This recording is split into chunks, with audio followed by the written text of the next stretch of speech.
पण पंढरपूरला चंद्रभागाही आहे, तिचं काय महत्व आहे? पंढरपूरची जी चंद्रभागा आहे, ही चंद्रभागा सर्व तीर्थांपेक्षा एक वेगळी आहे. नुसती चंद्रभागा डोळ्यांनी पाहिली तरी सगळ्या तीर्थांना स्नान केल्याचं, सगळ्या तीर्थांची भेटी घेतल्याचं पुण्य आपलं प्राप्त होतं. तिथे इतके असंख्य वारकरी आंघोळ करतात, मग ती दूषित नाही होत? मला ह्या गोष्टीचं खरंच फार मोठी शोकांतिका वाटते. ज्या देशामध्ये नदीला माय मानला जातो तिथे नदी एवढी अस्वच्छ असावी. बघा ना, इंद्रायणी सुद्धा, आता आपण आळंदीमध्ये हा पॉडकास्ट करतो, मला आवर्जून बोलावं वाटेल. अक्षरशः तुम्ही जर पावसाळ्याचे दिवस सोडून इतर दिवशी जर आले तर पूर्ण इंद्रायणी फेसाळलेले दिसते. कित्येक कंपनीचं दूषित पाणी त्याच्यामध्ये सोडलेलं आहे, कित्येक गटाराचं पाणी त्याच्यात सोडलेलं आहे. पण वारकऱ्याची भावना असते, मी माझ्या इंद्रायणीमध्ये स्नान करतो, मी चंद्रभागेत स्नान करतोय, आणि मग ते तीर्थ म्हणून सुद्धा ते घेतात. पण जरी कबीर आता हे मुस्लिम, तरी तुम्ही खूप सारे त्यांचे दोहे तुम्ही कीर्तनात मांडतात. मग ते मुस्लिम असूनही तुम्ही आपल्या देवाच्या ह्याच्यामध्ये त्यांचे दोहे कसे? हा जो आपला वारकरी संप्रदाय, त्या वारकरी संप्रदायामध्ये यातायाती धर्म नाही विष्णुदास. तुका म्हणे नाही याती सवे काम, ज्याच्या मुखी रामतोची धन्य. ज्याच्या तोंडाला देवाचं नाव आहे तो धन्य आहे. जातीसोबत इथं काम नाही. 4 वर्ण आपल्याकडे आधीपासून होते. हे जे वर्ण होते ना, हे जातीवर नव्हते ठरत, हे कर्माने ठरायचे. जर एखादा शूद्राच्या पोटी जन्माला आलेला शूद्र जर तो चांगले कर्म करत असेल तर त्याला ब्राह्मणाचा दर्जा होता, आणि एखादा ब्राह्मण जर काहीतरी कुकर्म करत असेल तर त्याला शूद्र मानण्यात येत होतं. बरोबर. तुकाराम महाराजांच्या याच्यात तर भक्ती करण्याचं वेश्यांनाही त्यांनी एक अनुमती दिली होती. भगवान परमात्मा घेते ते सांगितलं ना, स्त्रियो वैश्वस तथा शूद्रा तेपी यांती परामगती. वेश्याला सुद्धा तेवढाच अधिकार आहे जेवढा एखादा ब्राह्मण आहे. तो भगवंताची भक्ती करायचा, त्याला जेवढा अधिकार आहे तेवढाच अधिकार एखादी देहविक्रय करणारी महिला आहे तिला सुद्धा आहे. पुण्यात भरपूर म्हणजे म्हातारी हे फिरतात आणि काय म्हणतात, त्यांच्या हाती एक झेंडा असतो भगवा, आणि म्हणतात की आम्ही पंढरपूरला चाललोय, आमच्याकडे पैसे नाही तर आम्हाला पैसे द्या, आम्हाला पंढरपूरला जायचे, तुम्हाला पुण्य लाभेल वगैरे. आणि बरेचसे लोक देतात. तर हे बरोबर आहे की चुकीचं आहे? कारण की आता आपल्याला माहितच नाही ते पात्र की अपात्र आहे. भिक्षा पात्र अवलंबने जळो जिने लाजीरवाणे. तुकाराम म्हणतात, भीक मागण्याची अवस्था तुला प्राप्त होत असेल त्या जीवनाला काडी लावून. ज्ञानेश्वरांच्या काळापासून चालत आलेली आपली मराठी, आणि आता तर तुम्ही मुद्दा पाहिलात की आपल्यावर एक भाषा आणखीन लादल्या जाते, तिसऱ्या भाषेची सक्ती आपल्यावर येते. याच्याबद्दल मी राजसाहेबांचं कौतुक करेन. राजसाहेब पहिल्यापासून मराठी भाषा बोलण्याबद्दल आग्रह धरतात, आणि तसं मराठीबद्दल तेवढं अभिमान असणं गरजेचं आहे. माझा मराठाचं बोल कौतुक आहे. अमृतातेही पैजा अजिंक्य. ज्ञानोबा म्हणतात, पायसी अक्षरे रसिके मिळवेल, म्हणजे अमृतालाही लाजवेल इतके गोड शब्दाचा प्रयोग करेल मराठी भाषा. हिंदी सक्ती आपल्यावर होते, पहिलीपासूनच मुलांना हिंदी लागू करतायत, ह्याच्याबद्दल तुम्हाला काय वाटतं? जे राज ठाकरेंचं मत आहे तेच माझं मत आहे. ज्ञानेश्वर महाराज असेल, मुक्ताबाई असेल, असे बरेच संत वारकरी संप्रदायात झाले, पण कुठल्या लोकांनी मी आतापर्यंत पाहिलं नाही की प्रत्येकाने प्रत्येकाचे संत वाटून घेतले. आजकाल संतही समाजाने वाटून घेतले. आमचे गुरुवर्य गाथामूर्ती बाबा या विषयावरती फार प्रखर बोलतात. संत सुद्धा या लोकांनी वाटून घेतले. संतांकडे सुद्धा जातीच्या चष्मातून लोक बघायला लागले. साधू संतांचं कार्य संपूर्ण विश्व करताय, बरोबर, पण माणसांनी संत सुद्धा वाटून घेतले. आता कोठे धावे म्हण तुझे चरण देखील, असं म्हणत आज असंख्य वारकरी विठ्ठलाचं दर्शन घेणार, त्याचं रूप आपल्या डोळ्यात साठवणार. घरापासून थोड्या अंतरावर चालत जायचं म्हटलं तरीही पायात गोळे येतात, पण तोच वारकरी शेकडो किलोमीटर चालत जातो, त्या पांडुरंगाचं दर्शन घेतो. आपले आजोबा, आपले वडील, आपण हा आषाढीचा सण भक्तिभावाने साजरा करत आलो. आपली पुढची पिढीही हे करेल का? आपली शिक्षण प्रणाली थोडीशी वेगळी आहे. आपल्याला नको त्या कविता शिकवल्या जातात, ज्यांचा खऱ्या आयुष्यासोबत काही संबंधही नसतो. पण ते जर संतांचे अभंग शिकवले तर त्याचा फायदा आपल्याला नक्कीच होईल. मला अजूनही आठवतंय, शाळेत एक अभंग शिकवलं होतं, त्यामध्ये मला षड्रिपूंबद्दल कळलं होतं, आणि ते मला आजही आठवतं. मग तसंच आजची शिक्षण प्रणाली आपल्याला संतांच्या बाबतीत का नाही शिकवू शकत? हेच जाणून घेण्यासाठी हरिभक्त परायण तुषार महाराज खातळे यांच्या संस्थेला आळंदीत आम्ही भेट दिली. तिथे आम्हाला कळलं की वारकरी संप्रदायाचं शिक्षण कसं दिलं जातं आणि त्यात काय काय गोष्टी असतात. त्याचबरोबर मागच्या पॉडकास्टमध्ये बरेचसे प्रश्न आपले राहिले होते, त्यामुळे आज आम्ही तुषार महाराजांसोबत चर्चा केली आणि बरेचशा प्रश्नांची समर्पक उत्तरे महाराजांनी आपल्याला दिली. तर हा पॉडकास्ट तुम्ही पूर्ण बघा आणि आपल्या चॅनलला सबस्क्राईब करायला विसरू नका. रामकृष्ण हरी.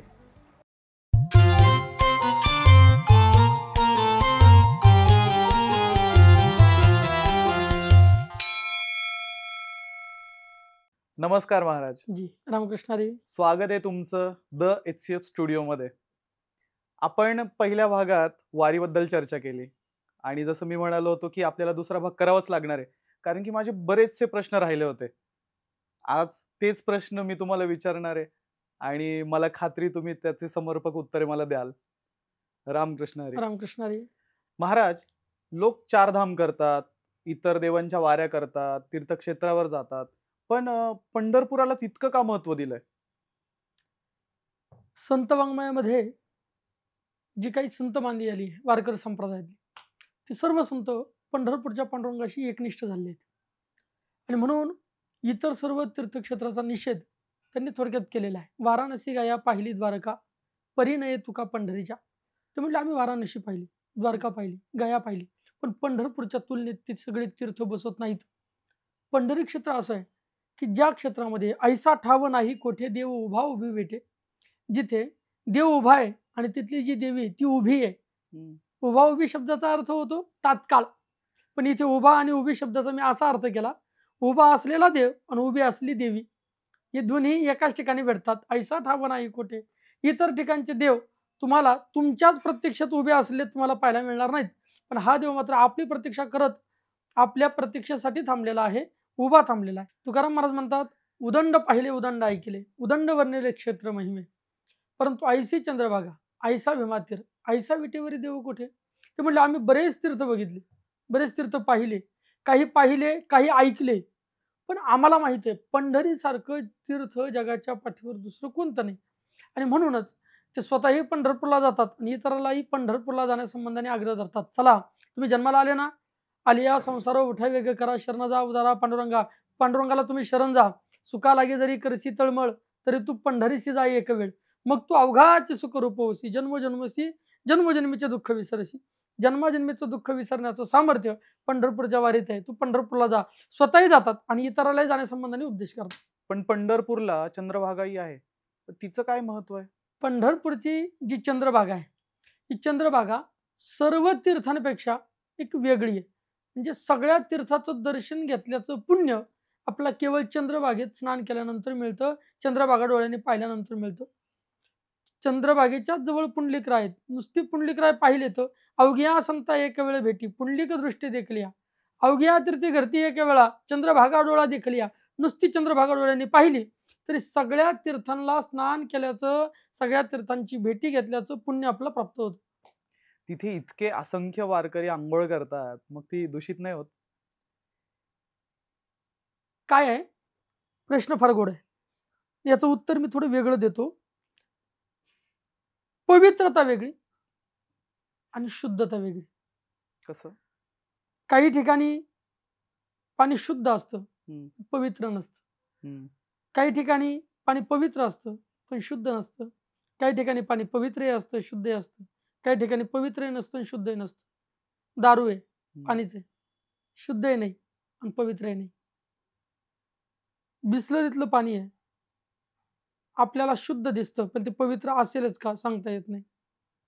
काही ठिकाणचं पाणी जे शुद्धही आहे, पवित्र आहे. तुम्ही जा उत्तर प्रदेशात वगैरे कधी गेले तुम्हाला पाहायला मिळेल, इतकं पवित्र जपलं जातं. मला ह्या गोष्टीचं खरंच फार मोठी शोकांतिका वाटते. ज्या देशामध्ये नदीला माय मानलं जातं तिथे नदी एवढी अस्वच्छ असावी. बघा ना, इंद्रायणी सुद्धा, आता आपण आळंदीमध्ये हा पॉडकास्ट करतो, मला आवर्जून बोलावं वाटेल. अक्षरशः तुम्ही जर पावसाळ्याचे दिवस सोडून इतर दिवशी जर आले तर पूर्ण इंद्रायणी फेसाळलेले दिसते. कित्येक कंपनीचं दूषित पाणी त्याच्यामध्ये सोडलेलं आहे, कित्येक गटाराचं पाणी त्याच्यात सोडलेलं आहे. पण वारकऱ्याची भावना असते, मी माझ्या इंद्रायणीमध्ये स्नान करतोय, मी चंद्रभागेत स्नान करतोय, आणि मग ते तीर्थ म्हणून सुद्धा ते घेतात. बरोबर. एक बोलू, चंद्रभागा तीर्थ, आळंदीतली इंद्रायणी तीर्थ, हे जे तीर्थ आहेत, या ज्या नद्या आहेत, या कदाचित दिसताना शुद्ध दिसत नसल्या तरी त्या पवित्र आहेत, म्हणून त्या स्नान करायचं. वारकरी जे स्नान करतात ते ती शुद्ध आहे म्हणून करत नाहीत, ती नदी पवित्र आहे म्हणून करतात. त्या ठिकाणी चंद्र का दोष भागा म्हणून तिला चंद्रभागा म्हणतात. चंद्राला फार मोठा दोष होता. काय दोष? चंद्राने आपल्या गुरुच्या पत्नी समावेत, बृहस्पतीच्या पत्नी समावेत काहीतरी चुकीचं वर्तन केलं आणि परिणाम असा की त्याला क्षयरोगाला सामोरं जावं लागलं. चंद्राला. मग आपल्याला झालेला हा क्षयरोग तो दूर करण्यासाठी काय केलं पाहिजे? मग त्याला कोणी सांगितलं की तू अशा तीर्थात जा ज्या तीर्थामध्ये गेल्यानंतर तुझा रोग पूर्णतः बरा होईल. जिथे एक लोखंडाची नाव त्याच्या हातात दिली, जिथे ही नाव तरेल त्या ठिकाणी तुझा, काही ठिकाणी लोखंडाची म्हणतात, काही ठिकाणी दगडाची म्हणतात, अशी नाव त्याला दिलेली. ती नाव ज्या तीर्थामध्ये तरेल त्या तीर्थात स्नान कर. त्या तीर्थात तू जर स्नान केलं तर तू तुझ्या पापातून मुक्त होशील. तो सगळीकडे फिरलेला आहे, पण कुठेच त्याचं काही पापाचं शालन होताना त्याला दिसलं नाही. त्याला कोणीतरी सांगितलं, भीमा नदी जी आहे त्या भीमा नदीपासून खाली गोपाळपुरापर्यंत पुंडलिकरायाचं मंदिर आहे. त्या पुंडलिकरायाच्या जवळ एक तीर्थ आहे. त्या लोहदंड नावाच्या तीर्थाजवळ जर तू गेला आणि तिथे जर स्नान केलं, तिथे 2 नद्या आहेत ना, भीमा आणि चंद्रभागा सांगितले जाते. भीमाच नदी, तिला वर नाव भीमाच आहे, खाली नाव भीमाच आहे, फक्त तो मधला आकार आहे चंद्रासारखा. आणि मग सांगितलं तू तिथे गेला तर तुझ्या दोषाचं क्षालन होणार आहे. हे शब्द ऐकल्यानंतर चंद्रभागा आपल्या पापाच्या निवृत्ती करता चंद्र पळू लागला. आदरणीय गुरुवर्य अर्जुन महाराज लाड यांनी आळंदीतील एका मोठ्या सप्त्यात हे विवेचन केलं होतं. चंद्र आपला दोष या ठिकाणी गेल्यानंतर निवृत्त होणार आहे असा विचार करून दोषाच्या निवृत्तीसाठी तिथून भागला, म्हणजे पळाला. चंद्र जहासे भागा किंवा चंद्र जिकडे जाण्यासाठी भागा, त्याला म्हणायचं चंद्रभागा. आणि त्याला जो आकार आहे तो आकार सुद्धा चंद्रासारखाच आहे बघा, म्हणून त्याला चंद्रभागा म्हणतात. त्या तीर्थाला तेवढीच ठिकाणी ती नदी चंद्रभागा आहे. बरं, चंद्राचा दोष तर दूर केला, पण आता जे तुमचे आमचे दोष ती दूर करतेच आहे. म्हणून तर आपण वारकरी साधू संत नेहमी विनंती करतात, चंद्रभागे स्नान तुका मागे हे चिदान. बरोबर की नाही? पंढरपुरातला नियमच आहे, चंद्रभागे स्नान, विधितो हरिकथा. चंद्रभागे स्नान करावं, हरिकथेचं श्रवण करावं, उपवास करावा, ग्राम प्रदक्षिणा करावी, अशा पद्धतीने तिथलं व्रत वैकल्य आहेच आहे सांगितलेलं आहे. बरं, पाण्याने बरेचसे रोग होतात आता आपण पाहतो, पण मग चंद्रभागेचं पाणी दूषित असतानाही, पवित्र असेल, दूषित असतानाही कोणाला कधी असं झालंय की खा झाली असेल किंवा काहीतरी रोग मागे लागला, असं कधी झालं असेल का? आता यावर कोणाला काय झालं मी नाही सांगू शकत. माझ्या जीवनातला एक प्रसंग सांगतो. मी ज्या वेळेला आध्यात्मिक शिक्षण घेत होतो ते थंड पाण्याने स्नान करावं लागायचं. आणि मुळात असं आहे, इतक्या हिवाळ्याच्या पावसाळ्याच्या दिवसात थंडीत स्नान करायचं म्हटलं तर माणसाचं स्नान म्हणजे ते कावळ्यासारखं असते. कधी पाण्यात जायचं, अंगावर पाणी घेतलं की पुन्हा लगेच बाजूला पळायचं असं असतं.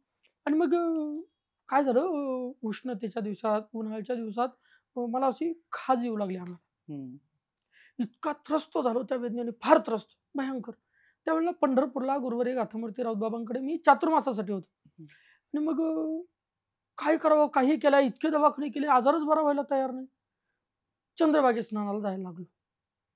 पहाटे उठायचो, चंद्रभागे स्नानाला जायचो आणि स्नान करते वेळी आईसाहेबाकडे विनंती करायचो, चंद्रभागेकडे, माते तुझं जलच, तुझं तीर्थच, तुझं पाणीच हे माझ्यासाठी काहीतरी एखादा औषधोपचार होऊ देत.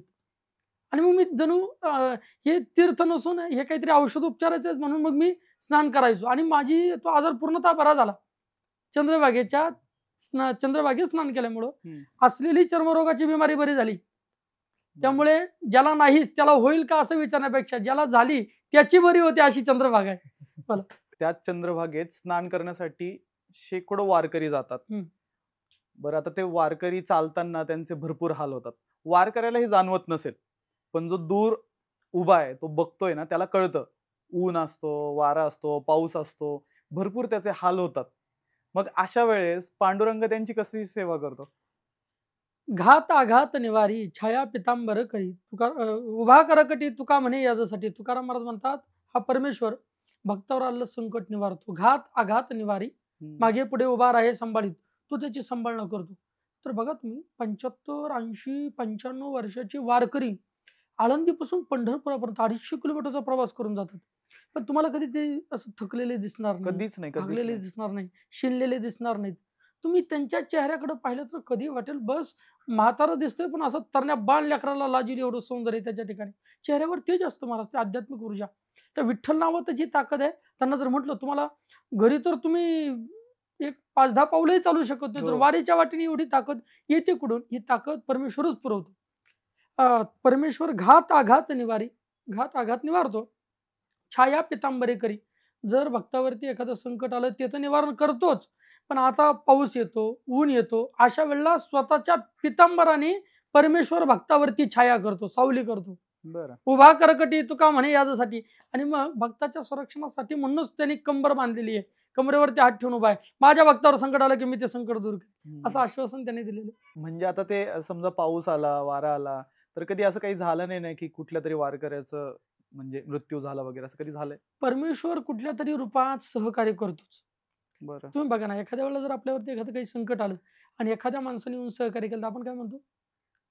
तू फार देवासारखा आला रे बाबा. हो. देवासारखा आलो. एक बोलू, देवासारखा येत नाही, देवच त्याच्या रूपाने येतो.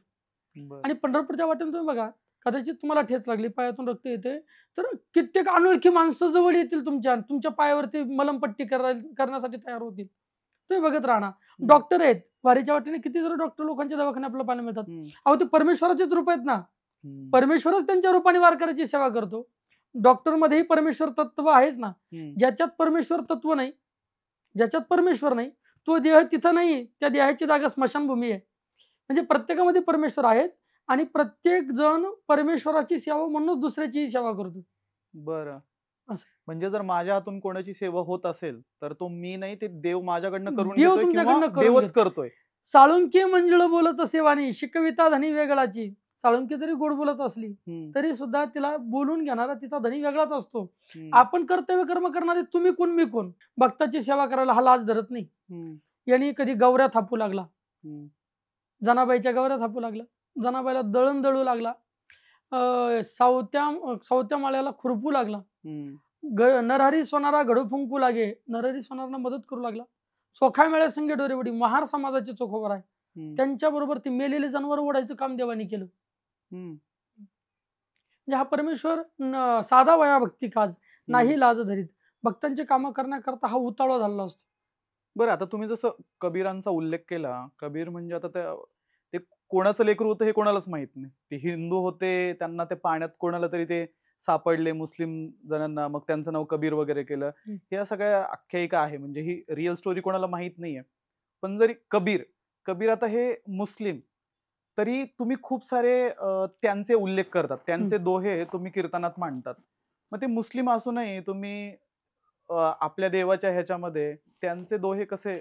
मुळात हा जो आपला वारकरी संप्रदाय आहे, या वारकरी संप्रदायामध्ये यातायाती धर्म नाही विष्णूदास. तिथे जातीला फार किंमत नाहीये. तुका म्हणे नाही याती सवे काम, ज्याच्या मुखी राम तोची धन्य. बरं. ज्याच्या तोंडाला देवाचं नाव आहे तो धन्य आहे. जातीसोबत इथं काम नाही. न पाहे याती कुळाचा विचार, वारकरी संप्रदायात याती कुळाचा विचार केला जात नाही. तुम्ही बघा, वेगवेगळ्या समाजाची माणसं पंढरपूरच्या पांडुरंगाचे भक्त, संत निळोबाराय, संत तुकोबाराय, संत ज्ञानोबाराय, संत जनाबाई, संत चोखोबाराय, संत गोरबा काका. तुम्ही प्रत्येकाची जात बघा ना. गोरबा काका कोण आहेत? कुंभार आहेत. संत सावतामाळी माळी आहेत. नरहरी सोनार आहेत. सेना नावी आहेत. तुकाराम महाराज वाणी म्हणतात, काही ठिकाणी मराठा म्हणतात. ज्ञानोबाराय ब्राह्मण आहेत. बरोबर. आपला आनंदवित कबीर महाराज, त्यांचाच चिरंजीव कमाल महाराज. कमाल महाराज सुद्धा मुसलमानच, पण एवढे भक्तीमध्ये अग्रेसर आहेत ते, फार अग्रेसर. नाचता नाचता देवाचा गळला पितांबर, सावध होई देवा ऐसी बोले कबीर. परमेश्वर कीर्तनामध्ये देवभान विसरून नाचतो. आणि असं नाचण्याचं काम ज्या वेळेला देव करत होता, देवाचं पितांबर निसटला म्हणे. त्यावेळेला कबीराने हात धरून जागा केलं, देवा तुमचा पितांबर गळून पडतोय, तो जरा सावरा म्हटले. बघा, संप्रदायामध्ये यातायातीचा विचार केला जात नाही. मुळात साधू संतांच्या जातीचा विचारच करू नये, कारण वैष्णवाची याती वाणी जो आपण भोगितो पतन कुंभपाक. आमचे गुरुवर्य गाथामूर्ती राऊत बाबा नेहमी सांगतात, वैष्णव हा जातीने ठरत नसतो, वैष्णव हा कर्माने ठरत असतो. वैष्णव जातीने श्रेष्ठ नाही ठरत, वैष्णव त्याच्या कर्माने श्रेष्ठ ठरत असतो. तो कुळात कोणत्या जन्माला आला याला किंमत नाहीये. तो कुठल्या कुळात जन्माला येऊन भगवंताचं भजन करतोय ते महत्वाचं आहे. जन्मोनिया कुळी वाचे स्मरे राम, दर्या हाची नेमा हरनिशी. बर, आता मी असं वाचलंय मनुस्मृतीबद्दल की 4 वर्ण आपल्याकडे आधीपासून होते. जी, ब्राह्मण, क्षत्रिय, वैश्य आणि शूद्र. तर हे जे वर्ण होते ना, हे जातीवर नव्हते ठरत, हे कर्माने ठरायचे. जर एखादा शूद्राच्या पोटी जन्माला आलेला शूद्र जर तो चांगले कर्म करत असेल तर त्याला ब्राह्मणाचा दर्जा होता, आणि एखादा ब्राह्मण जर काहीतरी कुकर्म करत असेल तर त्याला शूद्र मानण्यात येत होतं. बरोबर आहे. पण मग आता ह्या जाती एवढ्या निर्माण झाल्या, धर्म निर्माण झालेत. भरपूर लोक देवाची भक्ती करू इच्छिता. म्हणजे आता माझे काही मुस्लिम परिवारातले लोक आहेत, की त्यांना वाटतं की देवाचं जावं, पंढरपूरला दर्शन घ्यावं. पण काय एक धर्माचं गोष्ट असते, की आपल्या धर्मात हे चालत नाही, ते चालत नाही. मग या वारीमध्ये आणखीन कोण-कोण येऊ शकतात? म्हणजे कोणी-कोणी यावं? वारीमध्ये सगळे सहभागी होऊ शकतात. या रे लहान थोर. लहान असू द्या, थोर असू द्या. इथे लहान थोर याचा अर्थ लहान म्हणजे छोटा, हं, थोर म्हणजे मोठा. याच्यामध्ये वर्णानी थोर असेल या, जातीने थोर असेल या, वर्णाने लहान असेल या, हं, जातीने लहान असेल या, काळा असेल या, गोरा असेल या, श्रीमंत असेल या, गरीब असेल या, कोणीही असेल. या रे लहान थोर. लहान या, थोर या. याती भलते नारी नर. ज्यांची याती भलती म्हणजे ज्यांची भलती याती आहे म्हणजे जे शूद्र आहेत अशाने देखील या. हं. नारी या, नर या. नर नारी बाळे अवघा नारायण. इथे वारकरी संप्रदायामध्ये परमेश्वराची भक्ती करण्याकरता जात पातीचं बंधन नसतं. हं. हं. तुकाराम महाराजांच्या याच्यात तर भक्ती करण्याचं वेश्यांनाही त्यांनी एक अनुमती दिली होती. भगवान परमात्मा गीतेत सांगितलं ना, हां. स्त्रियो वैश्योस तथा शूद्रा तेपी यांती परामगती. वेश्याला सुद्धा तेवढाच अधिकार आहे जेवढा एखादा ब्राह्मण आहे. हं. तो भगवंताची भक्ती करायचा त्याला जेवढा अधिकार आहे तेवढाच अधिकार एखादी देहविक्रय करणारी महिला आहे तिला हं. सुद्धा आहे. ते एक पियाती परामगती आणि तिला तेवढंच फळ आहे जेवढं फळ ब्राह्मणाला त्याच्या पूजन केलेल्या कर्मापासून जे मिळणार आहे हं, तेच फळ हिला भगवंताची भक्ती केल्यानंतर तेवढंच फळ मिळणार आहे. हं. एक विचारू? बोला. वेश्या व्यवसाय याला कसं बघतात तुम्ही? ज्ञानोबा म्हणतात जैसी वेश्या भोगी कवड्या वेचे मग हं. दारही चपून येत यायचे तैसे लाजीरवाने दीक्षिताचे काय सांगू.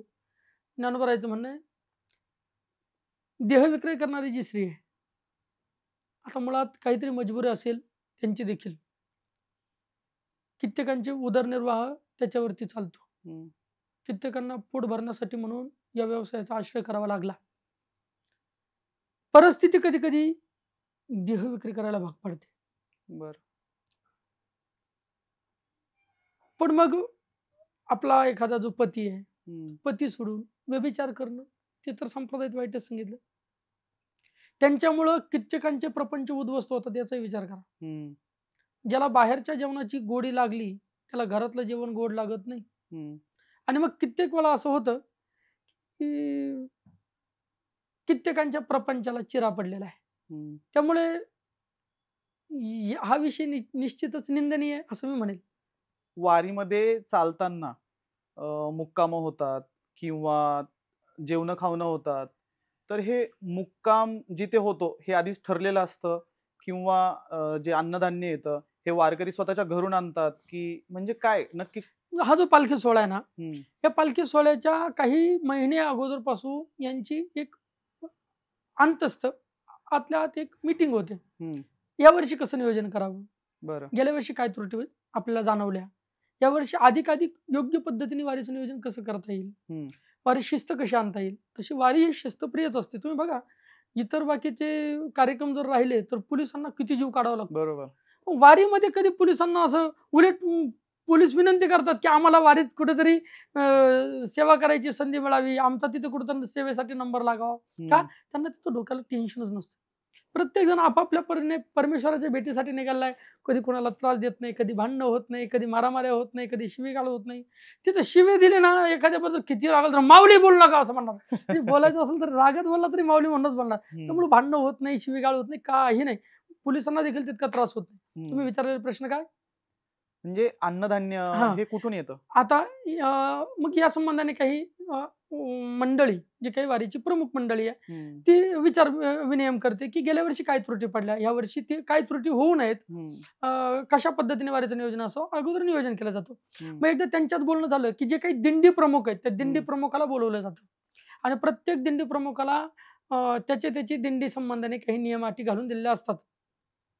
मग तो दिंडी प्रमुख काय करतो त्याला परवडेल अशा पद्धतीने थोडी भिशी स्वीकारतो. हं, मग काही दिंडीची 2100 रुपये भिशी आहे, काहींची 1100 रुपये भिशी आहे, काहींची 1500 रुपये भिशी आहे. पण मला नाही वाटत की 2000 पेक्षा अधिक भिशी कोणाची असेल. 15 दिवसात तेवढा खर्च लागतोच. हं, कारण त्यांच्या वळकट्या वाहण्याकरता एक ट्रेकची व्यवस्था करावी लागते. पुन्हा तंबू आहे. पुन्हा कधी काही अन्नधान्य कमी पडलं आणावं लागतं. आणि बरेच असे दाते मंडळी काय असतात जे दाते आम्हाला पालखी सोहळ्यात अन्नदान करायचंय, हम्म. आम्हाला एखादी दिंडी जीव घालायची, असे म्हणणारे कित्येक लोक आहेत. आणि मग म्हणतात ना, तारो के तेजे में चांद छुपे नाही, सूरज छुपे ना बादल छाये, चंचल नारी की नाही छुपे नाही, दाता छुपे नाही मागणे आयु. आपण काही माणसाकडे जर नुसता शब्द टाकला की एक काम करा ना, आमची विनंती आहे तुम्ही आमच्या वारीसाठी अन्नदान करा, लोक तयारच आहेत. अहो आता मी घोटीपासून त्र्यंबकेश्वर पर्यंत पायदिंडी सोहळा काढला. कित्येक लोकांनी माझ्याकडे विनंती केली, महाराज तुमच्या या दिंडी सोहळ्याला अन्नदान करायचं असेल तर आम्हाला सांगा, आम्ही अन्नदान करण्यासाठी तयार आहे. मग अशा पद्धतीने काही लोक अन्नदान करतात. बरं, मी असं ऐकलंय आता मध्यंतरीच ते चाललंय काहीतरी, की अन्नदान जे करतायत ना ते खाऊ नये. कारण तो जो अन्नदान करतोय तो पुण्य मिळवण्यासाठी अन्नदान करतोय. आणि तुम्ही ते अन्न खाताय, मुळात त्यांनी असं सांगितलंय, हे अन्नदान कोणासाठी आहे? ज्याला मुळात अन्नाची गरज आहे त्याच्यासाठी. ज्याला अन्नाची गरज आहे त्याच्यासाठी अन्नदान आहे. समुद्रावरती पाऊस पडला उपयोग आहे का? पण एखादा शेतकरी आहे, त्यांनी धान्य पेरलंय ना, आता पावसाची वाट पाहतो, तिथं पाऊस पडला पाहिजे की नाही? बरोबर. जिथं गरज नाही तिथे देऊन म्हणजे त्याचा काही उपयोगच होणार नाही. जसे ज्ञानोबा म्हणतात, साबरी वाढी नल्या सरळा वरी फळ ना तू पोकळा, जैसे स्तन झाले गळी या शेळी जैसे. शेळीच्या गळ्याला 2 स्तन आहेत पण ते दूध देतात का? काही उपयोग नाही. साबरी किती मोठ्या वाढल्या, त्याचा घर बांधण्यासाठी त्याचा काही उपयोग होणार आहे का? लाकूड म्हणून त्याचा काही उपयोग होणार नाही होणार. तसं ते निरर्थक ठरणार आहे. समुद्रावरती पाऊस पडला तो निरर्थक ठरणार आहे, आलं लक्षात? त्याचा काहीच वापर होणार नाही असं नाही, पण त्याचा जेवढा पाहिजे तेवढा उपयोग होणार नाही. अन्नदान अशा ठिकाणी केलं पाहिजे, त्याचं पुण्यच लागतं, पण ज्याला गरज आहे त्याला दिलं पाहिजे. ज्याचं पोट भरलंय त्याच्या मागे तुम्ही ताट घेऊन पळाल तर काय उपयोग आहे? ते अन्न त्याचं तुम्हाला पुण्य नाही लागणार. तसं तर अन्न कोणीही कोणालाही देऊ शकतो. सर्वामुखी द्यावे अन्न द्रव्य पात्रा पात्र विचारणे. तुकाराम महाराज म्हणतात अन्नदान सर्वांना करावं, कारण अन्नदानासारखं परमदान कुठलं नाही. अन्नदानम परमदानम. आणि वारकरी संप्रदायात दिंडी पालखी सोहळा याच्यामध्ये येथे एक शीत तिथले अन्न हो एक कोटी कुळाचे उद्धरण. नुसतं एक शीत जरी आपण अन्नदान केलं तर कोटी कुळाचा उद्धार होतो. एवढं या अन्नदानाचं महत्व आहे. अन्नदान गरजेचंच आहे. बरं, आता समजा फक्त जिथं आवश्यकता त्याची नाही, ज्याची भूक लागलेली आहे त्याला अन्नदान करून काय उपयोग? मग तुम्ही बघा ना, वारीच्या वाटेने कित्येक वेळा आपल्याला पाहायला मिळतं जिथं अन्नदान होतं ना, फार प्रमाणात कोणी भात वाटतं, कोणी लापसी वाटतं, कोण काय. आणि मग लोक काय करतात, इथलं थोडं खातात, परत पुढं काय भेटलं का हाय ते ताट हातातलं फेकून देतात आणि पुन्हा दुसरं घ्यायला चालतात. अरे ज्या अन्न तयार होण्याकरता शेतकऱ्याला 4 महिने वाट पाहावी लागली, त्या अन्न तयार होण्यासाठी शेतकऱ्याला 4 महिने वाट पाहावी लागली. 4च मिनिटात हातात नुसतं घेतले पात्र, 2 घास तोंडात टाकले, चवीला बरं वाटलं नाही म्हणून फेकून दिले कित्येक पात्र आपल्याला पाहायला मिळतात. अरे ज्याच्या पोटात भूकच नाही ना, त्याला हे अन्नदान करून मग त्याचं पापच लागणार आहे. ज्याला गरज आहे त्याला तुम्ही द्या, त्याने निश्चित पुण्य होईल. आता कोणाला गरज आहे आपल्याला कळत नाही. आता समजा मी जर कोणाला तरी एखादा कोणी तरी माझ्याकडे भीक मागायला आला, माझे वडील काय म्हणतात की जे भीक मागायला येतात ना ते आपण आधीच्या जन्मात त्यांच्याकडनं काहीतरी घेतलेलं असतं आणि आपल्याला ते परत करायचं असतं. शेअर असतो ते घ्यायला येतात. एक बोलू, आपल्याला कळत नाही त्यांना याची गरज आहे की नाही, पण त्याला कळतं ना आपल्याला याची गरज आहे की नाही. मग त्यांनी तात्विकदृष्ट्या विचार करावा, मला याची गरज आहे का? जर मला याची गरज नसेल, माझं पोट भरलेलं असेल, तर दुसरा एखादा जो भुकेला आहे त्याला त्याची गरज, त्याला ते खाता येईल, त्याला त्याची गरज आहे आणि ते खाऊन तो त्याची भूक भागू शकतो. मग अशा वेळेला त्याच माणसाने प्रसाद तो घेऊ नये, थांबून दर्शन घ्यावं. उलट मी म्हणे त्याने तो प्रसाद घेऊ नये, पण प्रसाद देणाऱ्याचा गुणधर्म घ्यावा आणि दान धर्म करायची स्वतःमध्ये अशा पद्धतीने एक वृत्ती तयार करावी. मी दान धर्म करू शकतो. माझा प्रश्न थोडासा वेगळा होता त्या बाबतीत, की जर मी त्याला पैसे दिले, कारण की अन्न जर मी म्हणालो की काहीतरी खायला देतो, पैसे नको, काहीतरी तुम्ही काहीतरी खायला नको, मला पैसेच द्या. पैसे दिल्याच्या नंतर तो काय मग तो जातो, कदाचित तो दारूही पितो त्याचं किंवा मांसाहारही करतो, तर मला देण्याचं पुण्य तिकडे वाटेल मला की अरे मला ते लाभलं. पण मग तो जो पैशांचा वापर करतोय ते चुकीच्या गोष्टीसाठी करतोय, तर त्याचं पुण्य लागेल की पाप लागेल? मराठीत म्हण आहे, माणूस करायचा तो गणपती घडतो मारुती. होते की नाही? अगदी तसंच आहे. तुम्ही त्यासाठी तुकाराम महाराजांनी दिलेलं प्रमाण मी अगोदर उच्चारलं, तुमचा प्रश्न झाला. मी सर्वामुखी द्यावे अन्न, अन्नदान सगळ्यांना करा म्हटले, पण द्रव्य पात्र अपात्र विचारू नये. द्रव्य देताना पात्र अपात्र त्याचा विचार करा. बरं, म्हणजे पैसे देताना तो पात्र आहे का बघा, तर त्याला तुम्ही द्रव्यदान करा. तो जर पात्र नसेल तर मग तो असं काहीतरी दारू पिईल, कुठेतरी सिगारेट पेईल. हम्म. मग असं जर घडलं तर त्याचं निश्चित तुम्ही पापाला कारणीभूत ठराल. बरं. देत असताना मी म्हणेल इथून पुढे जे काही भिकारी तुम्हाला दिसतील तर त्या भिकाऱ्यांना तुम्ही पैशाच्या स्वरूपात दान देऊ नका. द्यायचंच असेल तर त्यांना अन्नाच्या स्वरूपात अन्नदान करा. बरं. पुण्यात भरपूर म्हणजे म्हातारा म्हातारी हे फिरतात आणि काय म्हणतात, त्यांच्या हाती एक झेंडा असतो भगवा आणि म्हणतात की आम्ही पंढरपूरला चाललोय, आमच्याकडे पैसे नाही तर आम्हाला पैसे द्या, आम्हाला पंढरपूरला जायचे, तुम्हाला पुण्य लाभेल वगैरे. आणि बरेचसे लोक देतात. तर हे बरोबर आहे की चुकीचं आहे? कारण की आता आपल्याला माहितच नाही ते पात्र आहे की अपात्र आहे. एकदम जेन्युइन ते वाटतात आपल्याला म्हातारी म्हातारी आहे. मग त्यांच्या बाबतीत काय करायला पाहिजे आपण? खरं तर आपण पांडुरंगाचे उपासक आहे. हम्म. पांडुरंगाचा जो उपासक आहे, पांडुरंगाचा जो भक्त आहे, त्याने कोणाकडे काही मागितलंच नाही पाहिजे. मागं नाही ते तुझं मागू. हम्म. जे मागायचे ते परमेश्वराकडे मागितलं पाहिजे. त्यांनी एखाद्याकडे हात जर पसरला तर तुकाराम महाराज म्हणतात, तुका म्हणे करी ब्रह्मांड ठेंगणे, हात पसरे जिने दिग्ग त्याचे. हम्म. हात पसरण्याच्या जीवनाचा धिक्कार असतो तुकाराम महाराज म्हणतात. हो. जळो जिने लाजीरवाणे भिक्षा पात्र अवलंबने. हम्म. जळो जिने लाजीरवाणे. तुकाराम महाराज म्हणतात, भीक मागण्याची अवस्था तुला प्राप्त होत असेल त्या जीवनाला काडी लावून हम्म. नाही मागितलं पाहिजे. आता ठीक आहे, वृद्ध आहेत, म्हातारा म्हातारी आहे, जर खरोखरच वयोवृद्ध असतील, गळ्यात माळ असेल आणि त्यांचा पेहराव वारकऱ्याचा असेल तर आपण हे वारकऱ्यासाठी देतोय म्हणून 10-5 रुपये दिले तर फार वावगं ठरणार नाही. पण उगाचच कुणीतरी आलाय आणि मग तो तुमच्याकडे पैसा मागतोय, त्याच्या गळ्यात माळ नाहीये. आता म्हातारा माणूस आहे, तो काय करणार आहे सांगा ना? तो जाऊन दारू पिणार आहे? तो जाऊन काही विषय वाचण्याच्या ठिकाणी तो पैसा लावणार आहे? त्याला जर गरज असेल आणि पती पत्नी दोघं सोबत आहे, त्यामुळे अशाला द्यायला हरकत नाही. ज्याला गरज आहे ना त्याला द्या, ज्याला गरजच नाही ना तशा ठिकाणी देऊ नका, असं माझी विनंती. बरं. थोडासा आपला मुद्दा तिकडे गेला होता पण मी परत वारीकडे येतो. जी. वारीमध्ये जे रिंगण असतं त्याचं काय महत्व आहे आणि म्हणजे का असतं ते? काय होय, ज्या वेळेला वारी करून वारकरी दमतो, थकतो, मग कुठंतरी त्याच्यामध्ये एक जल्लोष आणण्यासाठी, त्याच्यामध्ये उत्साह निर्माण करण्यासाठी रिंगण घेतलं जातं. रिंगण म्हणजे सर्कल, गोल, वर्तुळ. आणि मग ते वर्तुळ गोल असतं, मध्ये पालखी ठेवली जाते. पालखीच्या भोवती काही वारकरी असतात, त्या वारकऱ्याच्या भोवती पुन्हा एक मोकळी जागा सोडलेली असते, सर्कल. आणि त्याच्यानंतर पाठीमागे पुन्हा काही वारकरी टाळ पताके झेंडे घेऊन उभे राहिलेले असतात. त्या मोकळ्या रिंगणामध्ये 2 प्रकारचे अश्व धावतात. एका अश्वावरती घोडेस्वार स्वार झालेला असतो आणि एका अश्वावरती मात्र कोणीही नसतं.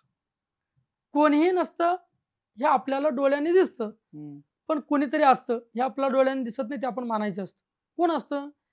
त्या मोकळ्या घोड्यावरती त्या पालखीमध्ये जी अधिष्ठात्री देवता बसलेली आहे, संत बसलेत, ते संत अदृश्य रूपाने त्याच्यावरती विराजमान झालेले असतात. जसे ज्ञानोबारायांची पालखी सोहळ्यातलं रिंगण आहे तर ज्ञानोबाराय त्या घोड्यावरती विराजमान झाले असतात. अंकलीवरून येतात ते घोडे, शितोळे सरकारने दिलेले घोडे आहेत ते.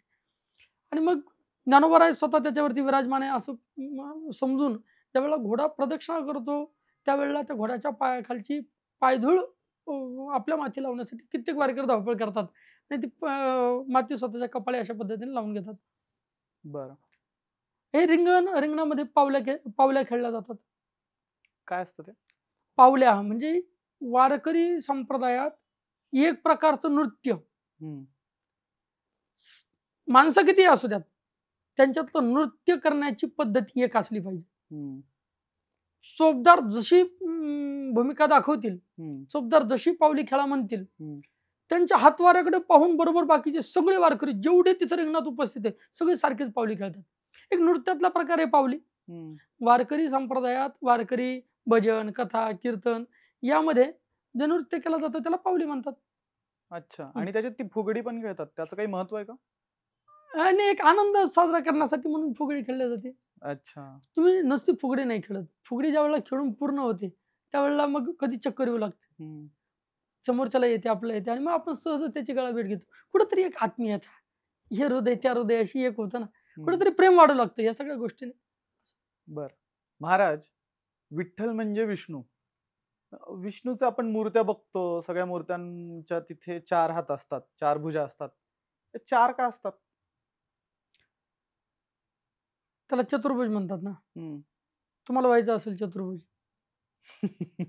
तुम्हाला का चतुर्भुज व्हायचे?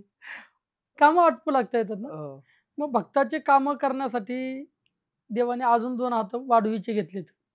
बरं. अजून 2 हात वाढवले. आणि दुसरं कारण असं सांगता येतं, ज्ञानेश्वर महाराज ज्ञानेश्वरीच्या 12व्या अध्यायात सांगतात, देवाला भक्ताबद्दल इतकं प्रेम असतं, इतकं प्रेम असतं, की त्या भक्ताला आलिंगन देण्यासाठी म्हणून तो पाहावा हे डोळे म्हणून अचक्षुषी मज डोळे हाती तिने लीला कमळे पूजता येते दोवरे दोन्ही भुजा आलो घेऊनी आलिंगवया लागून तयाचे अंग.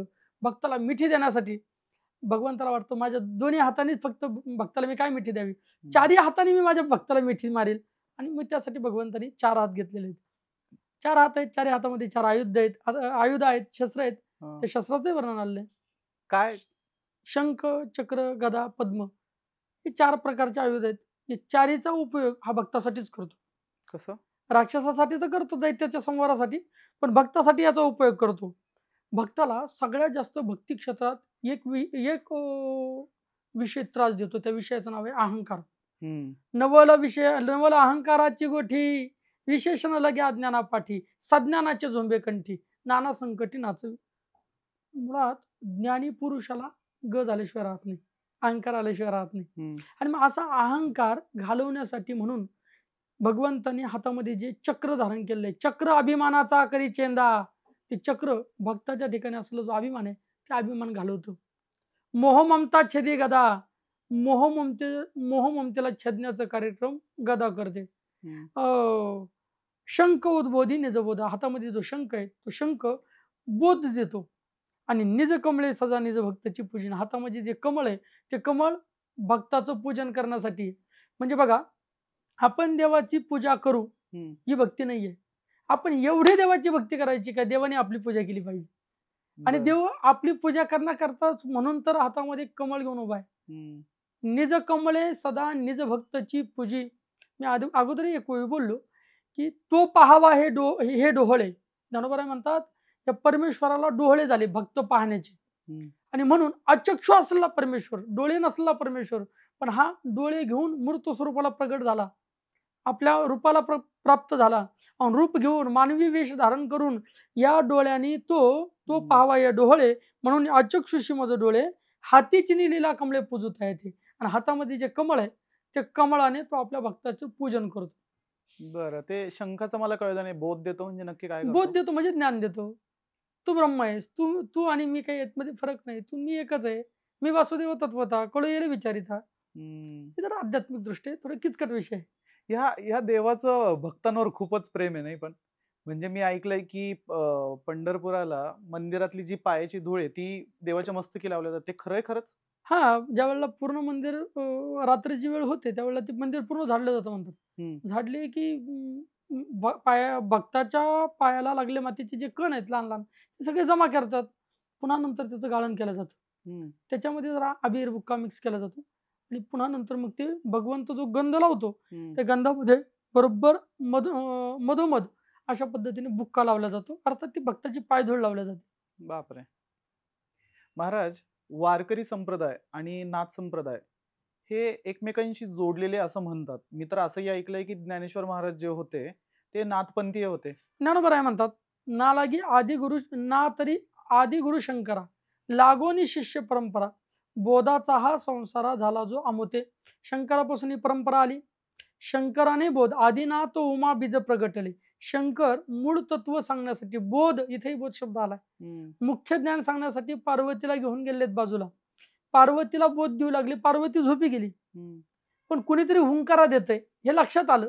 मग कोण हुंकारा देते? शिवजीने डोळे उघडून पाहिले तर माशाच्या पोटामध्ये मच्छिंद्रनाथाचा जन्म झाला होता. हं. ते हुंकारा देत होते. कवी नारायणाचा अवतार आहेत ते. हं. मग ह्या मच्छिंद्रनाथाला जो बोध झाला, मच्छिंद्राने बोध गोरक्षासी केला. मच्छिंद्रनाथाने गोरक्षनाथाला बोध केला. हं. गोरक्ष वळाला गहिनी प्रती, गोरक्षनाथाने गहिनीनाथाला बोध दिलाय. हं. गहिनी प्रसादे निवृत्ती दातार, गहिनीनाथाने निवृत्तीनाथाला बोध दिला त्र्यंबकेश्वरला. हं. आणि मग या निवृत्तीनाथाने ज्ञानोबारायला सांगितलं आजपर्यंत एक गुरु एक चेला अशी परंपरा चालू आहे. शंकर शिवजीने बोध केला मच्छिंद्रनाथाला, मच्छिंद्रनाथाने बोध केला गोरक्षनाथाला, गोरक्षनाथाने बोध केला निवृत्तीनाथाने बोध केला ज्ञानोबारायांना. आता सांगितलं ज्ञानोबा हा जो बोध आलेला आहे हं. तो एक गुरु एक शिष्य या परंपरेने आलेला आहे. आता हा बोध या बोधाने तुझे समाधान प्राप्त करून घेणार आहे. हम्म. ते समाधान फक्त तुझ्या माझ्या पुरतच मर्यादित राहता कामा नये, आता हे संपूर्ण विश्वाला तू दे. मग ज्ञानदेव सारच उजविले. ज्ञानोबारायांनी सगळ्यांना अशा पद्धतीने ते ज्ञान सांगितलं. प्रगट गुहे बोले विश्व ब्रह्मची केले.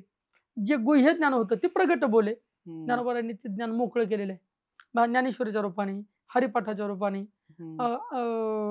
पुन्हा चांगदेव 65च्या रूपाने हम्म. ज्ञानोबारायांनी ते सांगितलं. अमृत अनुभव ग्रंथ आहे, त्याच्या माध्यमातून सांगितलं. निवृत्तीने दिलेले माझ्या हाती म्हणजे निवृत्तीनाथाने ते ज्ञान जे आलं होतं, ती निवृत्तीनाथाने आलेलं ज्ञान माझ्यापर्यंत दिलेलं आहे. आणि मग माझ्यापर्यंत आलेलं ज्ञान भक्ताला ज्या वेळेला एखादी गोष्ट प्राप्त होते, भक्त अप्पलपोटे नसतात. ते काही स्वतःपुरताच विचार करत नाहीत. मग आपल्याला जे मिळालं ना, त्याच्यातून सेवित्व हा रस वाटितो अनेका, ग्यारे हो नका रानभरी. मी ज्याचं सेवन करतो ना, त्याचं इतरालाही सेवन करायला मिळावं असा उद्देश भक्ताच्या अंतःकरणात असतो. भक्त इतरालाही त्या रसाचं रसामृत पान करण्यासाठी इतराला बोलवतात आणि इतराला तो रस चाखायला अशा पद्धतीने देतात. तुका म्हणे चाकोणी सांगे माझा अनुभव आहे अंगे. आणि मग इतराला अशा पद्धतीने आध्यात्मिक बोध ते करतात. बरं. आता तुम्ही उल्लेख केला ज्ञानेश्वरी आणि हरिपाठ. हे दोन वेगवेगळे की एकच गोष्ट आहे? हरिपाठ म्हणजे हरी म्हणजे कृष्ण परमात्मा, रामप्रभू म्हणू आपण. हरी म्हणजे विठ्ठल परमात्मा. या परमेश्वराच्या नावाचा नित्यपाठ, या परमेश्वराच्या नावाचा महिमान सांगणारा जो ग्रंथ आहे, छोटेखानी ग्रंथ, त्याला हरिपाठ म्हणायचं. एक ज्ञानेश्वरी ही भगवद्गीतेवरती असलेली टीका आहे. तिरे संस्कृताचे गहने कठीण असलं संस्कृत मधलं ज्ञान मराठी भाषेत आणण्याचा प्रयत्न ज्ञानोबारायांनी केला. मराठी भाषेला किती मोठा दर्जा दिला बघा.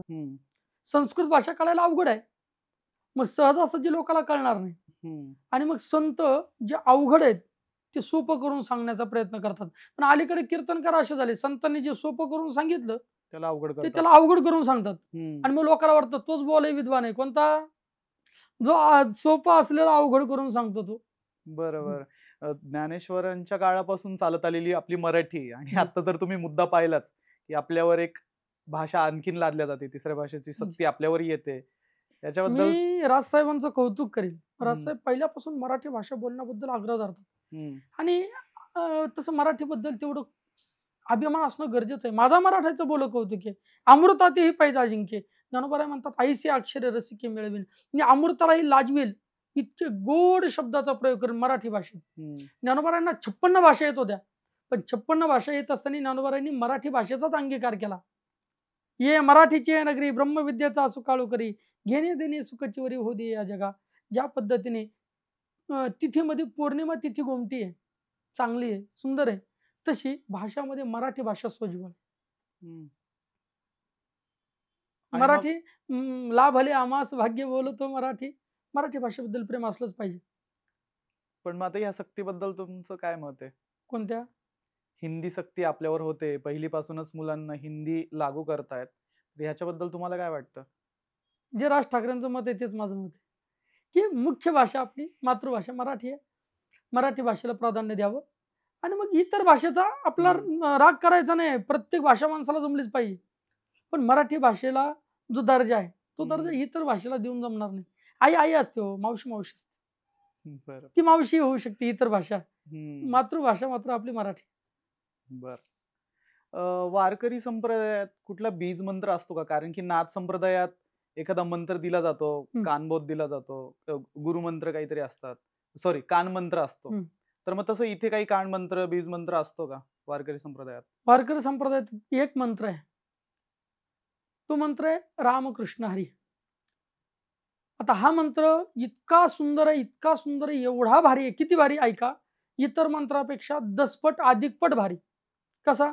इतर मंत्राचा जर जप केला, इतर मंत्र अशौची या जपू नये, अपवित्र अवस्थेत जपता येत नाही. हा रामकृष्ण हरी मंत्र तुम्ही काहीही करताना बोलावं, अपवित्र असा तुम्हाला रामकृष्ण हरी म्हणता येईल. अशौची या जपू नये इतर मंत्र, आणि का ते ऐकू नये, दुसरे मंत्र दुसऱ्यांनी ऐकू नये याची काळजी घ्यावी लागते. पण हा रामकृष्ण हरी मंत्र दुसऱ्याने ऐकला तरी काही उलट त्याचं पुण्यच वाढणार आहे. अशौची या जपू नये आणि का ते ऐकू नये, ऐसी या मंत्रात ते जग बी आहे. जे कान मंत्र आहेत ना त्याला जग घाबरतं, त्याचे फळणे थोडे परीक शोभणे बहु, तैसा मंत्र राजनो हेरे. ते मंत्र फळ कमी देतात आणि त्रास मात्र जास्त देतात, परंतु रामकृष्ण हरी मंत्र तसा नाही. हम्म. सगळ्या जगाचं कल्याण करतो. रामकृष्णारी विठ्ठल केशवा मंत्र हा जपावा सर्व काळ. हम्म. तुकाराम महाराजांच्याही परंपरेने तोच मंत्र आलेला आहे. बाबाजी आपुले सांगितले नाम मंत्र दिला रामकृष्णारी. रामकृष्णारी मंत्राचाच तिथेही बोध केलेला आहे. हम्म. असं. नमस्कार मंडळी. काही तांत्रिक अडचणींमुळे आम्हाला इथे यावं लागलं घाटावर. महाराज काही अडचणी येतच राहतात आयुष्यावर. वारकरी माणसाने समय अशी सादर व्हावे, देव ठेवेल तैसे राहावे, जैसी जैसी वेळ पळे तैसे तैसे होणे घडे. प्रत्येक वेळेला समयानुसार आपण आपलं तशा पद्धतीने राहिलं पाहिजे, प्रवाहाच्या दिशेने वागलं पाहिजे. जशी वेळ असेल त्या वेळेला प्रत्येक वेळेला सावरून घेतलं पाहिजे ना. मगाशी एक प्रश्न राहिला होता, हरी हरी हरी हा मंत्र शिवाचा, म्हणती जो वाचा तया मोक्ष. नक्की याचा अर्थ काय? हरी हरी हरी मंत्र हा शिवाचा. हरी या मंत्राचा नामजप, शिवाचा म्हणजे शिवजी शंकर परमात्मा हरी हरी मंत्राचा जप करतात. आणि जो कोणी या हरिमंत्राचा जप करतो तो मोक्षाला प्राप्त होतो. याच्यात प्रभू परमात्म्याच्या नामाचं महिमान सांगितलेलं आहे. बरं. आणि मागच्या वेळेस जेव्हा मी तुम्हाला प्रश्न विचारला होता की पालखीची सुरुवात कोणी केली, तेव्हा तुम्ही असं उत्तर दिलं होतं की हैबतराव बाबांनी ती सुरू केली होती. पण मी असं ऐकलंय की तुकाराम महाराजांचे जे चिरंजीव होते नारायणराव, त्यांनी ही पालखीची सुरुवात केली होती. बरोबर आहे. ज्यावेळेला मी पहिला पॉडकास्ट केला त्यावेळेला मी 1832 साली पालखी सोहळ्याची सुरुवात अरफळकरांनी केली, हैबतराव बाबांनी केली असं बोललो होतो, जे की पालखी सोहळ्याचे मालक आहेत. त्यानंतर तो पॉडकास्ट ऐकून मला माझ्या एका मित्राने कॉलही केला, प्रफुल्ल नाव त्याचं. महाराज तुम्ही जे सांगितलं की ही सुरुवात त्यांनी केली, तर त्याही अगोदर नामदेव महाराज नारायण महाराज तुकाराम महाराजांचे चिरंजीव त्यांनीही पालखी सोहळा सुरू केलेला होता. 1600 आय थिंक 85 असं काहीतरी असू शकतं. आणि मग त्यावेळेला त्या पालखी सोहळ्याला संरक्षण यंत्रणा जर कोणी दिली असेल तर महाराष्ट्राचे धाकले धनी, स्वराज्याचे धाकले धनी छत्रपती संभाजी महाराजांनी पालखी सोहळ्याला संरक्षण अशा पद्धतीने त्यावेळेला देऊ केलं. त्यांनीच ज्ञानोबा तुकारामाचा जे जयकार सुरू केला. कसं काय तर तुकाराम महाराजांची पादुका घेऊन नारायण महाराज आळंदीला आलेले आहेत. आळंदीवरून ज्ञानोबारायांच्या पादुका घेतलेल्या आहेत आणि मग पुढे निघाले. आणि त्यावेळेला जरा इस्लामी सत्ता जास्त होती. कुठेतरी वारकऱ्यांना त्रास होईल, वारीला गालबोट लागेल अशी अवस्था येऊ नये म्हणून राजाश्रय मागितला होता दिंडीसाठी. आणि तो आश्रय छत्रपती संभाजी महाराजांनी देऊ केला होता. बघा ना तुम्ही, आता 2025 चालू आहे.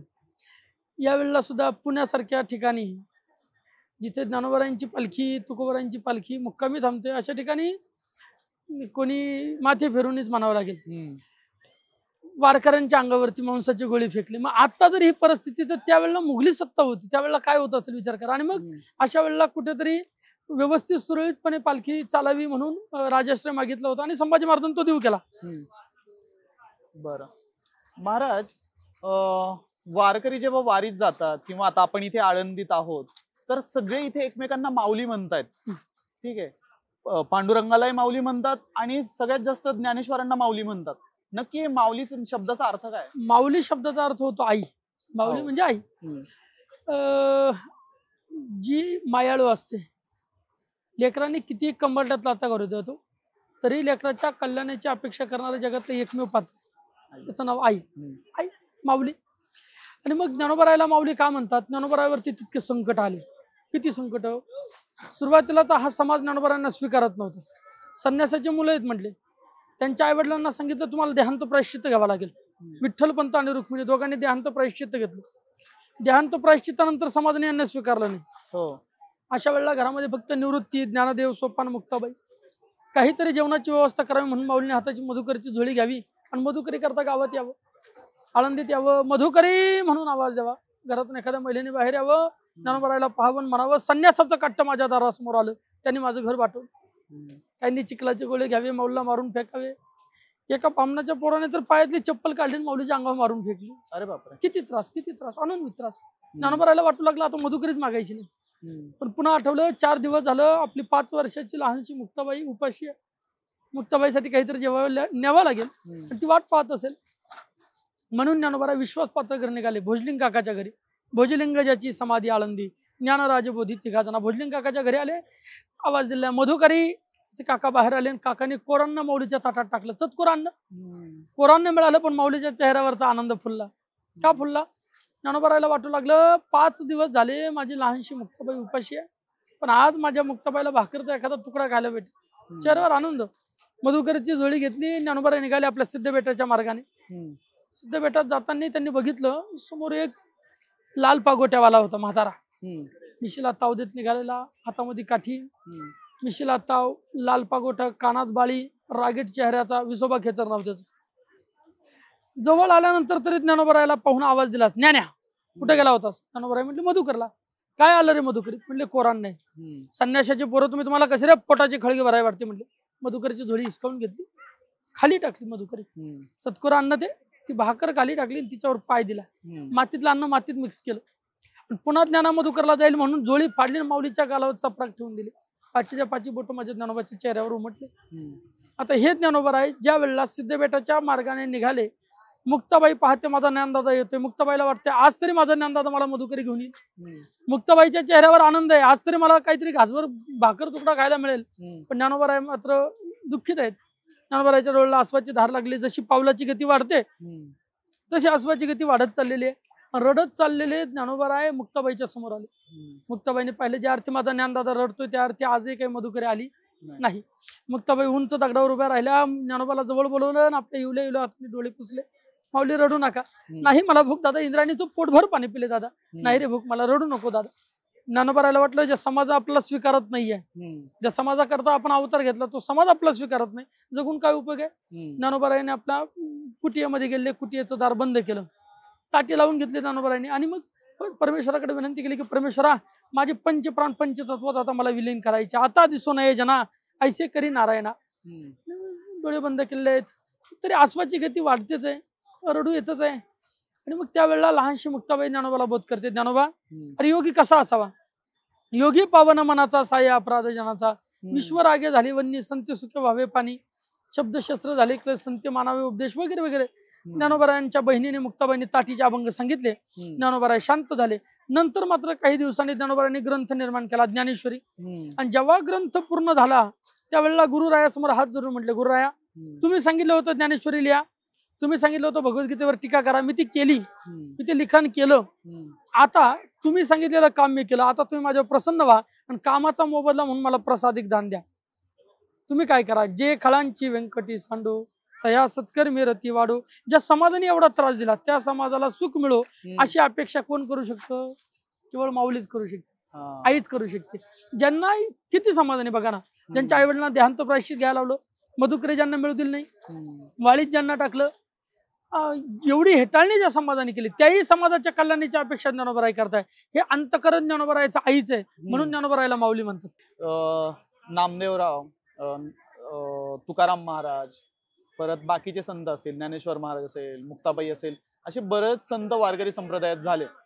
पण कुठल्या लोकांनी मी आतापर्यंत पाहिलं नाही की प्रत्येकाने प्रत्येकाचे संत वाटून घेतलेत. जे की आपण हिंदू धर्मात काही बाबा जे असतात तर ते बघतो आपण की अरे नाही मी ह्याच बाबाची पूजा करतो, याच माऊलीची, याच माताची पूजा करतो. तर असे बरेच आपल्याला तिकडे भांडणं दिसतात. संप्रदायात कधी असं झालंय का हाच संत माझा आहे वगैरे? आजकाल संतही समाजाने वाटून घेतले. आमचे गुरुवर्य गाथामूर्ती बाबा या विषयावरती फार प्रखड बोलतात. संत सुद्धा या लोकांनी वाटून घेतले. संतांकडे सुद्धा जातीच्या चष्मातून लोक बघायला लागलेत. हो, न्हावी समाजाच्या मंडळीने म्हणावं, संत सेना महाराज आमचे आहेत, नरहरी महाराज सोनार समाजाचे, सोनार समाजाने म्हणावं नरहरी महाराज माझे आहेत, प्रत्येकाने माळी समाजाच्या लोकांनी म्हणावं सावता महाराज माझे आहेत. बोलू साधू संतांचं कार्य विशिष्ट जाती करता नाही, साधू संतांचं कार्य संपूर्ण विश्व करताय. बरोबर. पण माणसांनी संत सुद्धा वाटून घेतले. बघा ना तुम्ही, आता महापुरुष सुद्धा वाटल्या गेलेत ना. बरोबर. काही लोकांनी डॉक्टर बाबासाहेब आंबेडकर वाटून घेतले, काही लोकांनी छत्रपती शिवाजी महाराज वाटून घेतले. आणि मुळात हे वाटून घेऊन फार काही करत नाही, स्वतःच्या वैयक्तिक पोळ्या भाजण्याकरता म्हणून यांनी संत देव महापुरुष सामान्य लोक वाटून घेतच नाही, हे राजकारणी त्यांना ते वाटून देतात मुद्दाम. जातीच्या चष्म्यातून आता पाहणारे पुष्कळ झाले. संप्रदायात सुद्धा अशी बरीच मंडळी आपल्याला पाहायला मिळते. कीर्तनकार घेताना सुद्धा आमच्या जातीचा कीर्तनकार सांगा म्हणतात. बापरे. आमच्या जातीचा असेल तर त्याला आपण कीर्तन देऊ म्हणतात. नाही व्हायला पाहिजे असं, पण मग सध्या तसं पाहायला मिळतं चित्र पण समाजामध्ये. मग कीर्तन ऐकणारे तर बहुजातीचे असतीलच की. कीर्तन ऐकणारे बहुजातीचे, पण कीर्तन घेणारे काही विशिष्ट लोक ठरलेले असतात ना. हा. आणि मग ती मंडळी बरोबर आपापल्या जातीचा बुवा घेण्याकडं त्यांचा कल असतो. आमच्या जातीचा बुवाला म्हणतात. नसायला पाहिजे संप्रदायात असं, पण मग आता काय करावं, कालाय तस्मै नमः. ठीक आहे. तुम्ही माऊलींच्या सोहळ्यात जातात, दिंडीत जातात, तर बऱ्याचशा दिंडी असतात, तर तुम्ही कुठल्या दिंडीत जातात? मी गुरुवर्य भजन सम्राट हनुमंत महाराज मते यांच्या दिंडीत जात असतो. बरं. गुरुवर्य महाराज त्यांच्या दिंडीत गेलं म्हणजे भजनाचा एक वेगळाच आनंद आपला ऐकायला मिळतो. 4500 वारकरी चाली आहेत. बापरे. प्रत्येक अभंगाची चाल वेगळी, अभंगाच्या शेवटच्या चरणाची चाल वेगळी, मध्ये रामकृष्णारी भजनाच्या कित्येक चाली, विठोबा रखुमाई भजनाच्या कित्येक चाली, ज्ञानेश्वर माऊली भजनाच्या कित्येक चाली, खूप चाली अशा पद्धतीने त्यांच्या आपल्याला ऐकायला मिळतात. संप्रदायात ही जी बडी बडी मंडळी आहेत, छोटे कदम माऊली आवर्जून त्यांचं नाव घेतात. माऊली म्हणतात मी बऱ्याच चाली त्या महात्म्याच्या बसवल्यात. महाराज नुसतं भजनाच्या बाबतीत श्रेष्ठ नाही आहेत. महाराज पूजन असं करतात, एक अर्चन भक्तीचे आचार्य म्हणूनच त्यांच्याकडे पाहिलं जातं. गुरुवारी हनुमान महाराज मते. तुम्ही जर त्यांना प्रत्यक्षात पाहाल तर म्हणणार नाही एवढं मोठा महात्मा असेल, साधं टेरिकोटचं शर्ट अंगावरती. हो का? हा. पण मग विद्यार्थी 500 विद्यार्थी विनामूल्य वारकरी शिक्षण संस्था इथं हनुमानवाडीला करवा धर्मशाळेच्या पाठीमागेच हनुमंत महाराज मते विनाशुल्क वारकरी शिक्षण संस्था आहे. हजारो विद्यार्थी ते घडवत आहेत विनाशुल्क. चाली तशाच आहेत. आणि पूजेच्या बाबतीत सांगायलाच नको. जशी एकनाथ महाराजांची पूजा असायची, एकनाथ महाराज जशी पूजा करायची, म्हणजे दररोज देवाला पुरणपोळीचा नैवेद्य, भजे, कुरडई, पापडी, सार, भात, आमटी सगळं देवाला 5 पकवान रोज. आणि दररोज कमीत कमी मी तर म्हणेल त्या महात्म्याचा 12 घंटे वेळ पूजेतच जात असेल. आणि ती सोहळ्यात बसून पूजा. भजनावरही तितकंच प्रेम, पूजेवरती तितकंच प्रेम. तुम्ही कधी वेळ मिळाल तर बघा, एक आईसर घेतलेला, आईसरला नावच दिलेलं आहे विठ्ठल रुक्मिणी रथ म्हणून. रथ पाहण्यासारखा आहे. आवर्जून मला असं मत आहे की तुम्ही तुमच्या या व्हिडिओच्या वगैरे माध्यमातून तुम्ही एकदा आमच्या महाराजांची संस्था दाखवा, महाराजांचं भजन दाखवा, महाराजांचं कार्य दाखवा, महाराजांची जी पूजा करण्याची पद्धती ती दाखवा. त्या पद्धतीला काय नाव आहे का? म्हणजे ती जी पूजा करतात त्याला काय म्हणतात? आता त्या पूजेला कोण काय म्हणतं मला नाही माहिती, पण एकनाथ महाराजांची पूजा आज तर आपल्याला पाहता येणार नाही. एकनाथ महाराज, पैठणचे एकनाथ महाराज, ते आज आपण पाहू शकत नाही. ज्याला वाटतं आपला एकनाथ महाराजांची पूजा बघायची आहे त्यांनी गुरुवारी मते महाराजांची जाऊन पूजा पाहिजे. महाराज जशी पूजा करतात तशी पूजा एकनाथ महाराज करत होते असं आपल्याला पाहायला मिळतं. तुम्ही मते महाराजांच्या शिक्षण संस्थेबद्दल बोललात. तुम्ही एक शिक्षण संस्था चालवताय, ज्ञानोदय वारकरी शिक्षण संस्था. नक्की इथे कसलं शिक्षण मिळतं? जे कथा, कीर्तन, प्रवचन, गायन, वादन या सगळ्या माध्यमातून विद्यार्थी शिकतात. तसं शालेय शिक्षणही असतं आणि त्याला जोड म्हणून आध्यात्मिक शिक्षण आहे. तसं तर विद्यार्थ्यांना जास्त शालेय शिक्षणाकडे लक्ष द्या मी असं म्हणतो. आध्यात्मिक शिक्षण हे आत्मउन्नतीचं साधन आहे, पण पोट भरण्याकरता मात्र शालेय शिक्षणाची जरुरी आहे. शालेय शिक्षण पोट भरू शकतं, आध्यात्मिक शिक्षण आनंद देतं. आनंद मिळवण्याकरता आध्यात्मिक शिक्षण घ्या. त्याच्यामध्ये कला आहे, पखवाज आहे, गायन आहे. आणि बरेच विद्यार्थी आपल्या संस्थेतले विद्यार्थी कीर्तन करतात, कोणी पखवाज वाजवतं, कोणी गायन करतं, अशा पद्धतीने आहे. ज्ञानोदय नाव दे या संस्थेला देण्यापाठीमागचा उद्देश जिथे ज्ञानाचा उदय होईल, आध्यात्मिक ज्ञानाला जिथून सुरुवात होईल. बरेच विद्यार्थी आपल्याकडे जे येतात गरीब घरचे विद्यार्थी आहेत, प्रत्येकाचे आई वडील व्यसनी आहेत, दारू पितं, वेगवेगळ्या पद्धतीने. पण ज्या वेळेला विद्यार्थी आळंदीत शिकायला येतो तो माझा मुलगा कीर्तन करतोय, माझा मुलगा प्रवचन करतोय, माझा मुलगा गायन करतोय, आणि मग आपण कुठपर्यंत चुकीच्या मार्गाचं वर्तन करावं असा विचार करून कित्येकाचे प्रपंच आज व्यवस्थित झालेले आहेत. म्हणजे आपण नुसतं विद्यार्थीच घडवत नाही तर विद्यार्थ्याच्या बरोबर त्याचे पालकही करतात. बरं.